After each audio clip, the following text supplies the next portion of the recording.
This is the 2016 Ford Mustang.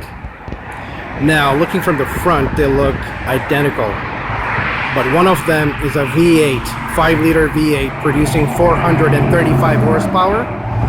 And the other is a 4-liter turbocharged Ecoboost, pumping out 310 horsepower. Here's how you can tell the difference. The biggest one is the 5-liter badge on the side, but usually you see the cars from the rear.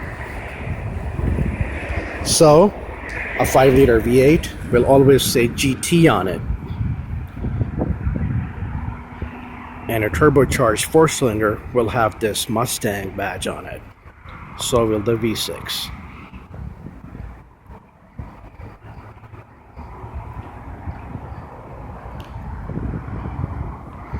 Here's a shot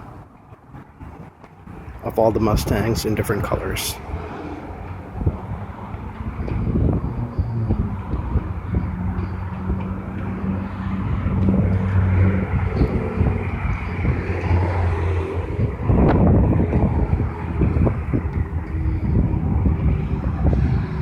Thank you for watching. Please like and subscribe.